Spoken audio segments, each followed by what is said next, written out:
નમસ્કાર મિત્રો, ગુજરાતી જ્ઞાન વાર્તામાં તમારું સ્વાગત છે। ચાલો આપણે અનોખી સ્ટોરીની શરૂઆત કરી તો અમારી લવ સ્ટોરીની વાત અધૂરી હતી। ક્યાં હતા આપણે? ખ્યાલ છે?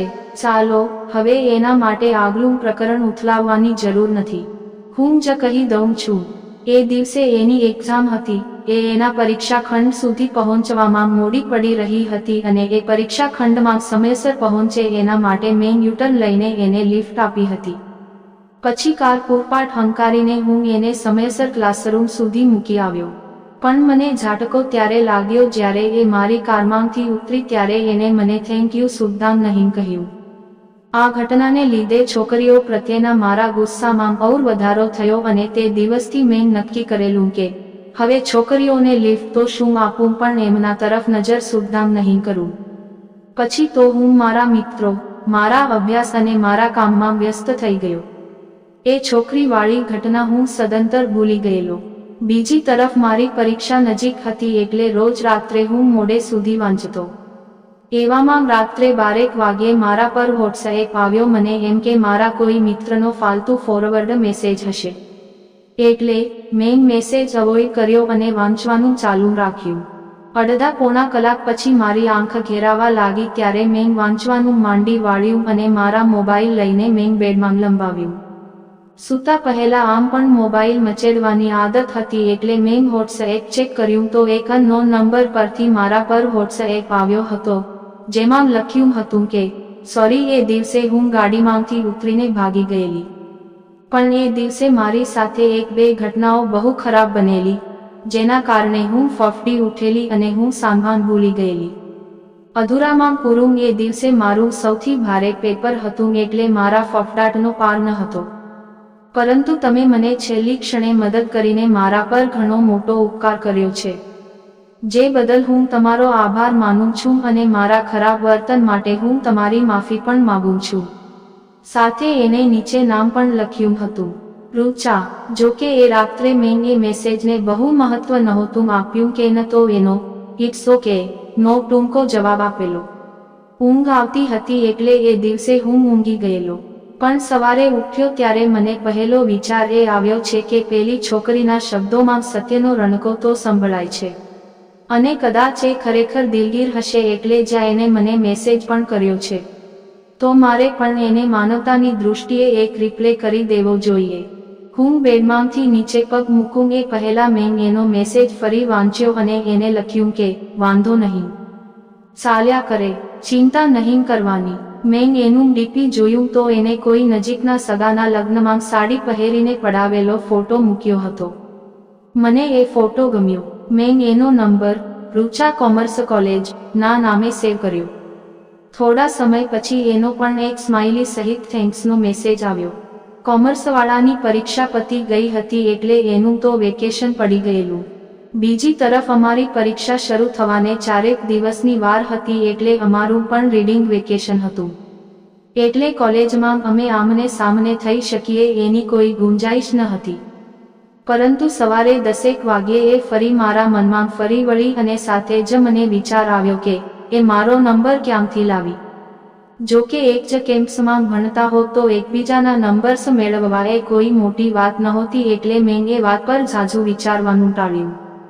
પણ અચાનક મારા હાથ મોબાઈલ તરફ ગયા અને મને એને મેસેજ કરવાનું મન થયું। જોકે શું લખવું એ સમજાયું નહીં એટલે મેં એને એક ફોરવર્ડ મેસેજ મોકલ્યો। થોડી જ મિનિટ્સમાં એનું એક સ્માઇલી આવ્યું અને થોડીવાર પછી એને પણ એકાદ કવિતા જેવું કંઈક મોકલ્યું। સામે મેં પણ સ્માઇલી મૂક્યું। પછી થોડો સમય મેં અભ્યાસ કર્યો અને કલાકેક પછી ફરીથી મને એની યાદ આવવા માંડી। મેં જાતે જ મારા માથામાં ટપલી મારીને કહ્યું કે સાલા લંપટ, બહુ હોશિયારી મારતો હતો, તે પડી ગયો ને એના પ્રેમમાં, તો જ તને રહી રહીને એની યાદ આવે છે ને? વળી મેં જ એનો ઉત્તર આપ્યો કે યાર શું કરું, છોકરી છે જ એટલી રૂપાળી તો। જોકે હવે હું અવઢવ અનુભવવા લાગ્યો હતો કે હવે મેસેજ કરું તો કરું કઈ રીતે। ફોરવર્ડ્સની રમત રમવામાં મને કોઈ રસ નહોતો અને છોકરી સાથે સામેથી વાતચીત કરતા મેસેજ કરવાની મને આવડત પણ નહોતી અને મારો ઈગો પણ મને નડતો હતો। હું એ વિશે વિચારતો જ હતો કે એની સાથે વાતચીત કઈ રીતે કરી શકાય ત્યાં જ મારા મોબાઈલમાં વોટ્સએપ પિંગ થયું. મેસેજ એનો જ હતો જ્યાં એને લખ્યું હતું કે નાઇસ ડીપી, આ તારા બાળપણનો ફોટો છે. હું ભૂલી જ ગયેલો કે એ સમયે મારું વોટ્સએપ ડીપી શું હતું. એટલે મેં મારું ડીપી જોયું તો વાંદરાનું એક બચ્ચું આઈસ્ક્રીમ ખાતું હોય એવું મારું ડીપી હતું. હું હસી પડ્યો અને એને પણ હા હા હા લખીને લાફિંગ ઇમોજી મોકલ્યું. એને લખ્યું કે આ તો જસ્ટ મજાક હતી, હા ખોટું નહીં લગાડતા.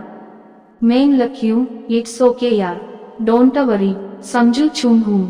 પછી તો અમારું ચેટિંગ જોરદાર ચાલુ થયું. છોકરી એટલી બધી સમજુ હતી કે મારી એક્ઝામને ધ્યાનમાં રાખીને થોડી વાતચીત બાદ એ સામેથી મને ટકોર કરતી કે બસ આજનો કોટો પૂરો, હમણાં વાંચી લો, વાતો તો પછી પણ થયા કરશે. એની આવી વૃત્તિઓને કારણે એ મને વધુ ગમવા માંડી. મારી એક્ઝામ દરમિયાન હું મોડે સુધી વાંચતો અને મારા પેપર વહેલી સવારના હતા એટલે હું ક્યાંક મોડો નહીં ઉઠું એની બીકે એ પોતે પણ વહેલી ઉઠી પડતી અને મને સમયસર જગાડતી. અમે એકબીજા સાથે એકરાર નહોતો કર્યો પરંતુ અમારી વચ્ચે લાગણી અને પ્રેમ જેવા તત્વનો જન્મ થઈ ચૂક્યો હતો. હું રોજ પરીક્ષા આપીને આવું પછી એ મને મારા પેપર વિશે પૂછતી અને પછી હું ફરી વાંચવા બેસું ત્યાં સુધી અમે વાતો કરતા. પછી તો મારું પણ વેકેશન પડ્યું. અમે આખો દિવસ અને મોડી રાત સુધી ચેટ કરતા. અમે એકબીજામાં ઓતપ્રોત થઈ રહ્યા હતા અને અમે બેમાંથી એક બની રહ્યા હતા.